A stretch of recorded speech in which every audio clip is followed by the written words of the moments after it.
What's going on, Lions fans? Welcome to the Pride of Detroit YouTube channel. My name is Miko, joined once again by my guy, Morgan Cannon.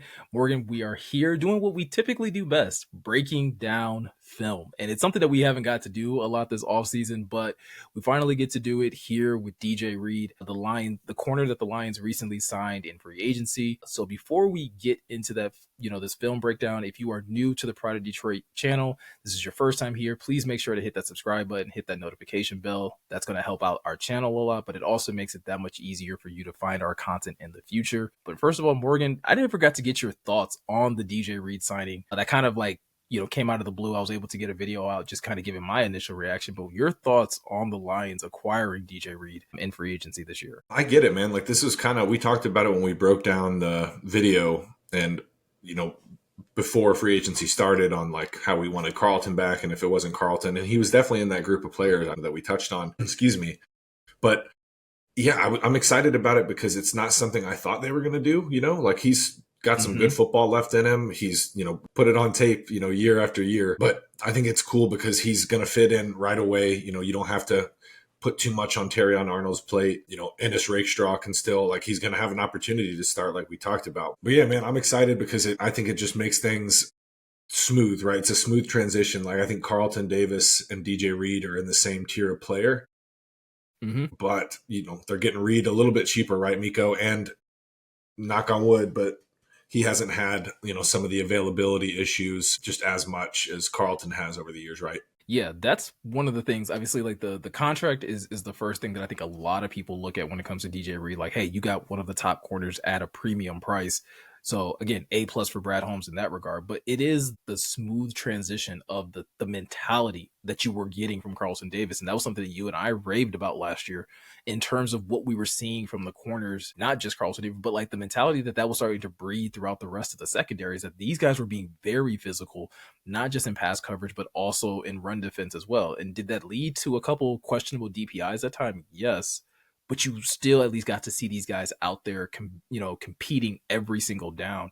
And I think DJ Reed is going to come into this building and bring that same type of energy. You were talking about earlier a comment that was made on the St. Brown podcast about like how he's all about business, when it comes down to how he approaches his job.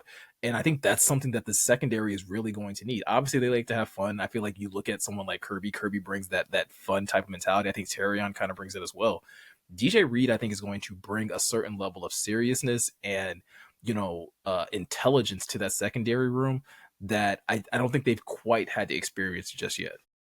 No doubt. And then to your point, it was John Brown, Amon-Ra's dad, who said like they made the comment on the podcast that he really likes DJ Reed. So that I like that because John Brown knows a thing or two, for sure. But yeah, to your point, dude, I like it with DJ Reed and Amik on the field at the same time. Those are two dudes that play a lot bigger than they're both 5'9", listed at.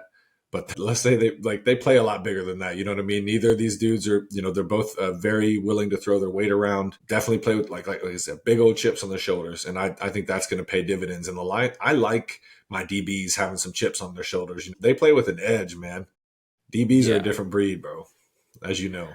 Absolutely. And I think that's the thing that you want from your secondary, right? You want them to be physical in all aspects of the game, and DJ Reed brings that. So let's go ahead and jump into the first play that we got here. First quarter of the game against Buffalo. It's 1st and 10 on the Buffalo's 42. And we're seeing some good things off the rip from DJ Reed in terms of what type of competitor he is on the outside. Yeah, and like we talked about, right, with the stature thing, like he is not afraid to throw his weight around a couple times. So I watched the Buffalo game, to be clear. This is the first game I watched in my film study of DJ Reed. And I was like, let's start it off against the MVP. Because we saw as Lions fans firsthand how difficult Josh Allen was to deal with. So I was like, let's just go ahead and rip it from the get-go. So early on, you can tell he watches tape and he knows tendencies, he knows formations, like personnel, like what offenses are trying to do. He gets out of his back pedal really quickly here and, throws his shoulder and throws his weight into Dalton Kincaid, but you got to wrap up. To be fair, he's given up, I don't know, probably what you think, like 60 pounds, Miko? So I was going to say probably about 50, 60 pounds here. Yeah. So, but it's just something, it popped up a couple times on the Buffalo tape. From what I've read and what I've seen in my film study, it's not a consistent thing with him. He is very willing to tackle, right? Yeah, and that's at least what you want. And like you said, like the thing that really stood out to me in that clip is like his ability to stop and start, right? To be able to be in his back pedal, see, Dalton Kincaid coming on this out route and immediately be able to break on the football. So again, it didn't result in a PBU. It didn't necessarily result in a short gain, but those are things that you can shore up in his game of being like, hey, this is how we want you to tackle here in Detroit. This is how we want you to be able to finish plays, because everything else up until that point was on point, right? His ability to read the play, his ability to react to the play, you just have to finish. And that's something, like I said, that you can kind of clean up through practice and training camp and things of that nature. Yeah, and it was really just isolated to the. I don't think he's a bad tackler, and he's half of being a defensive back is being willing to tackle, right? Because Yes. some are just kind of allergic to it, man. They don't want to they don't want to put that shoulder into that running back or take on a guard or like get him on the ground. You got to do some dirty work on top of being one of the best athletes on the planet, in my opinion. I have the utmost respect for being a cornerback in the NFL because if you're a football fan, you know that job is pretty hard. So yeah, Yeah. he's a really smart player and he's quick in and out of his breaks. Got really smooth hips. I'm excited that he, as you guys, if you're not familiar with his game, got drafted by the Niners. And originally they tried to square peg into a round hole deal, kept him at nickel. Just one of those guys that's a little bit more comfortable outside. He understands where he is on the field really well, which is a huge asset as a cornerback. Just playing with leverage, knowing where the boundary is, and just using it as another tool to like make throws harder. Like you see that a lot on DJ Reed's tape. He, from Next Gen Stats, we looked at this earlier. DJ Reed forced a tight window throw on 37.3% of his targets in 2024, the fourth highest rate in the NFL with a minimum of 40 targets. So he's that dude, man. Like I'm excited that he's a Lion for sure. Yeah. And I think that ability to force those tight window throws is what we see on this next play, right? I mean, you get in a situation here where Buffalo's in a bit of a bunch formation down at the bottom of the screen here. There's going to be a quick inside release. And these types of formations, Morgan, are typically ran so that they can kind of provide some confusion to the secondary, create that open space, because essentially DJ Reed is going to have to match up with Curtis Samuel here, try to basically cover him across the middle. And again, great ability to read this, to be able to stay in that hip pocket, and like you said, force a tight window throw. It's completed, but this wasn't like a wide open, easy pitch and catch. No, and it's just great recognition again. So I think it's Kincaid and it's Mac Hollins that's tightest to the formation. They're just running for the love of the game routes, man. They're just clearing things out. This is supposed to be an inside release for Curtis Samuel, so they can move the chains. It's 3rd and 7 on the Buffalo 34, late first quarter, and this is how you get off the field, man. This got me excited. I can't lie. Like it sent the little shockwaves in my football you know feels. You know what I mean? It made me happy because this is the type of play you see from Amik and you saw from Carlton Davis last year, where it's not a PBU, it's not a pick, but this is teach tape, and this is what get coaches excited, right, Miko? Yeah, at the Plays end of like the that. day, at the end of the day, when you get to third down, like obviously if you're the D line, you're hoping that you generate pressure, that you can get a sack. If you're the secondary, you're just trying not to give up the yardage for a first down. So anything that you can do, if you get a pass breakup, awesome. If you get an interception, even better. But if you can just limit the yards that are gained on a reception and be able to still force a fourth down, you did your job, right? No one's going to be yelling at you on the sideline because it was 3rd and 7 and you gave up 4 yards. No, you only gave up 4 yards. Good job. Punt return team, get out on the field, right? Yeah, that's teach tape, man. That's gonna be something Kelvin Shepard's gonna be excited to see, and it's good. He's gonna be a good vet to have around. Like Amik is a vet, considering in that room because there's a lot of young players. So I'm excited because that's teach tape, and he's rarely out of phase. Like when you watch him so far through my study, like he's rarely out of phase. He's typically in the receiver's hip pocket, and like you said, like minimizing that yards after catch. Yeah. All right, so moving on to our third play, I think this is another thing that we get to highlight here when it comes down to DJ Reed, which is like his intelligence, right? His ability to communicate and be able to recognize what's happening. And that's a huge thing. Even though this defense is transitioning over to Kelvin Shepard, the ability to communicate in the secondary is something that we've always harped on here in Detroit. And DJ Reed seems to already kind of have that in his tool bag of being able to communicate, being able to sift through traffic and understand where his responsibility is.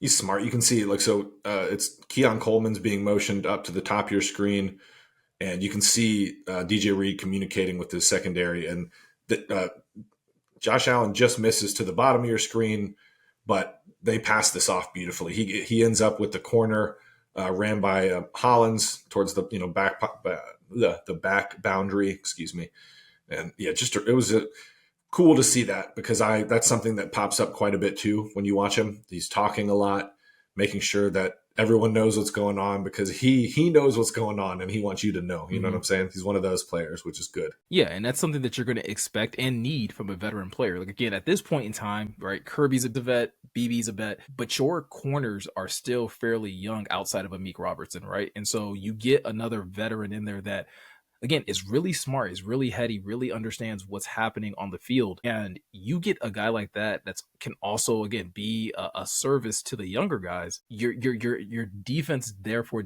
makes it easier for them to not skip a beat. It makes it easier for you to not get beat on those types of concepts because while that pass went to the other side of the field, again, if you don't have that communication down pat, you have two guys take one receiver that's in motion. Now Mac Hollins is in the back of the end zone, wide open, and Josh Allen can make an easier throw to working to that backside of the field. Yep, that's what they're counting on too. I think that was the first progression. I think his eyes were over there, but yeah, good job. He's really technically sound, so that makes me excited, like you said, for being around Terrion, Rakestraw, everybody else. Next play, so it's second quarter, late. It's minute and 9 seconds left in the half against Buffalo. And right before this, excuse me, there was a defensive pass interference. It was pretty ticky-tack, but DJ Reed was trying to hook that arm on Mac Hollins near the boundary. It was a good throw by Josh Allen, surprising. Just kidding. And so right after this, he doesn't wrap up here again. You guys are going to be like, oh my gosh, he doesn't make the tackle. But just look at the awareness here, man. Like he goes, right, Miko? Like this is probably my favorite play of all the plays that we're going to talk about. And like you said, it's not perfect, right? He doesn't necessarily get the tackle, but this got me excited because the first thing that jumps off is like, oh, he studies. Like this is a guy that understands tendencies, understands downs and distance, and he clearly studies tape because this play happens so quickly, Morgan. There's no way that you can be able to read and react to this unless you understand tendencies, unless you've been in the film room looking at film all week and be able to say like, okay, if we see this formation in this down and distance, like, hey, this is what they like to do. And it's literally almost immediate. As soon as this ball is hiked, he's already breaking on this towards Curtis Samuel to be able to at least disrupt this play. And again, doesn't get the tackle, but at least limits the yards gained in terms of he had just been kind of waiting for this play to develop. Yeah, it ended up being a 2-yard gain. And so I'm not mad at that. But like you can't, yes, he doesn't make the tackle. But like you just said, Miko, like this is right after the DPI too. So when I'm watching film, I'm trying to think like, how are things happening through the progression of the game, right? Like it's not just what I'm seeing on my screen. And in this case, he had just gotten called for, it was like a 30-something, 40-something yard defensive pass interference, spot foul, Jeremy's favorite thing. I do hate those, man. It's just a cheap 40 yards a lot of the time. But it was just cool to see this as the very next snap because he didn't waste any movement. And if you bring him down here, it's a highlight play. But either way, I feel like your coach is going to be like, hey, man, good job making this play. You disrupted things from the jump, but wrap up next time. Yeah, right. Like again, there's still areas in his game that he can improve on, but like you said, it is that type of like encouragement if you're a defensive coordinator of like, yo, short-term memory, ability to go out there and still compete even after, again, giving up a penalty, but still goes out there and competes every single down. So really like that one. I believe the next play that we have happened right after that play, right? Like, so again, like to that point of, having that short-term memory, DJ Reed is that ability to flip the switch and immediately just go back to being the playmaker that he knows that he is again, really encouraging. You have to have that gene as a corner. Like I always go back to when Aaron Glenn was like talking about Terrion Arnold and he was like, he's a corner. I'll say that. So just like you just said, Miko, short-term memory. So here they motion Hollins towards the hash because they're trying to create a little bit more space for him to run this out and up. But just watch DJ Reed sit on this. Like halfway flips his hips to the boundary, flips back inside because he sees Mac Hollins running this out and up. And they just never had a chance. They were trying Josh Allen did not care. He was trying both DJ Reed and Sauce. But Hmm. after the DPI, I think they tried him a couple times the rest of this possession, and it again really cool to see him bounce back because some guys fold after getting a couple ticky tack fouls. Like we've seen people unravel and get 6 or 7 Yep. of them. So Right, in a yeah, row, because they just like they're in panic mode. But like I also like again how this play really shows his versatility in coverage, right? We're going to talk about DJ Reed a lot in man-to-man coverage because one, that's what he did play a lot in with the Jets, but it's also what the Lions play a lot. But this at least shows his ability and shows that he can play zone coverage, that he has good eyes, understands good technique. Like you said, not panicking, not biting on the inside move and not giving up that outside leverage. Again, just technically sound, which is what you want to see. And it reminds, like, as we're going through this film study, Morgan, it's reminding me more and more of the things that we said about Amik last year, right? In that same way of like, man, he's really technically sound. He's really smart. He's really competitive. You get to the point with DJ Reed where you're like, I see why the Lions went out and got him, right? Because he clearly has the makeup of what they're looking for in an outside corner. yeah, we'll tackle, we'll set an edge, come down, be the force player against the run. And he's just smart. You see it there. Like I was happy to include that one. And you're right, that was the very next play after the one where he popped his helmet off and the DPI. Definitely strap up, man. These guys kill me with not strapping up. Put your helmet on. Seriously. I sound like a curmudgeon there, but yeah, it was cool to see that.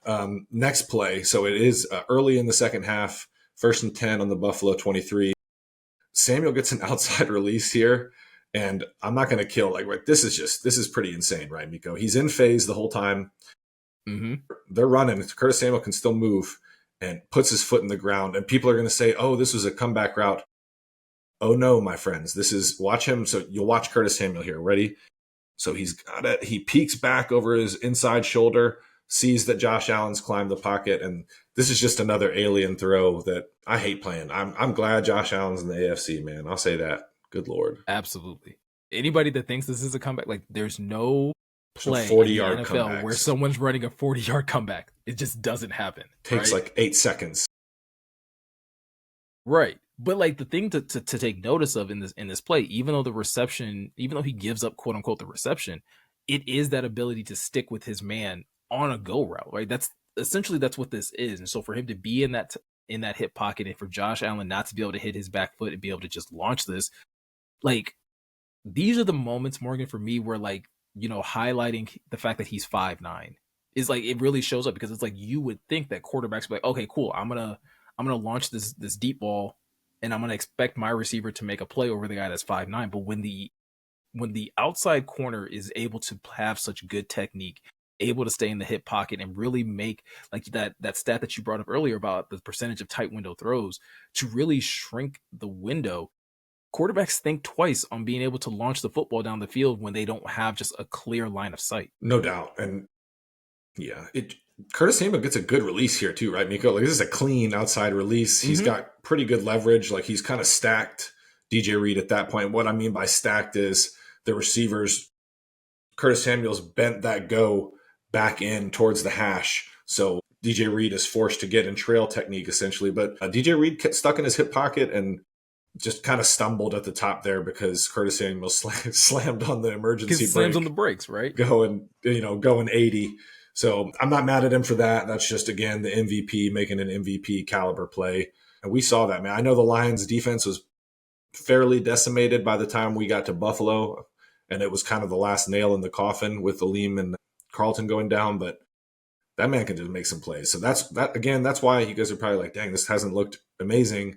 It's looked good because they're playing the MVP who is playing one of one right now, in my opinion, with respect to Mahomes and everybody else. So I wanted to watch DJ Reed compete against the cream of the crop, and it certainly it didn't disappoint, right, Miko?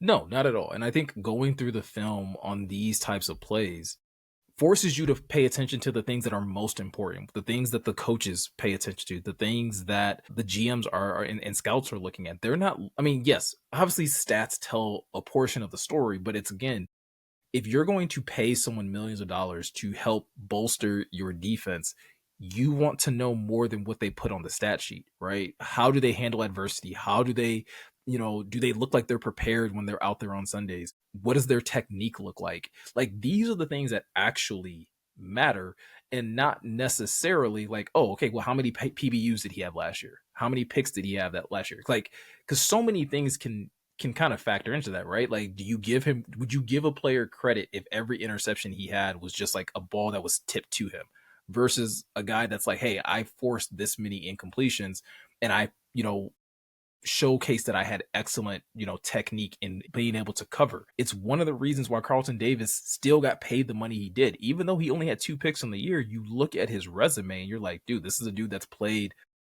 high quality football for the majority of his career. Yeah, and corner is one of those positions, excuse me, that you can't just look at the counting numbers. He has had over 10 pass breakups 3 times in his career. He had 11 last year. But that next gen stat is what sticks out to me, because if you're playing man, he played 31.3% man coverage in 2024, which is above average. The Jets switched it up quite a bit under Saleh. I don't know what it looked like once everything got really bad for them when they fired Saleh, and they probably changed some things up. But the best part of their defense, or the best part of the team, really was DJ Reed and Sauce being on the outside there. And yeah, high quality player, man. I'm excited to have him, and I still think there's room. Like, he can get better, in my opinion. Yeah, I think that's the thing that's like, again, encouraging, right? Like you watch and see the things that he's doing on the field, you watch and see the things that he's doing on tape. And I still think, like, again, yeah, even at 29 years old, or soon to be 29 years old, like he still has some room to get that much better as an outside corner. So Lions, I think, like I said, when they initially signed him, knocked this one out the park. Really excited to see what he is able to bring to the secondary group, and I do think it's going to elevate the play of everyone around him, from not just in the secondary but also in the defensive line, definitely in the linebacker situation as well. So Morgan, do you have like you got an article coming out about DJ Reed anytime Yes, soon? I'm gonna write a full length film breakdown where it's going to be the Buffalo game, and then probably the Houston game that I'm including, and maybe a couple others depending on what I need to like rack up and what I want to highlight. So I'm going to write that. That'll definitely, check that out at prideofdetroit.com. And we'll be breaking a bunch of stuff down, man. I'm excited because I know everyone focuses on the first day of free agency, but it lasts longer than that, guys. Like, some of this stuff's going to take some time. Yeah, absolutely. So, like Morgan said, he's got an article coming out with even more plays that he'll be breaking down. So, if you want to get to understand and know a little bit more about DJ Reed, how he approaches the game, where he excels, maybe where he even struggles a little bit, definitely keep your eyes out for that article as well. Also, be sure to share this video if you found it helpful and insightful for the type of player that the Lions are acquiring.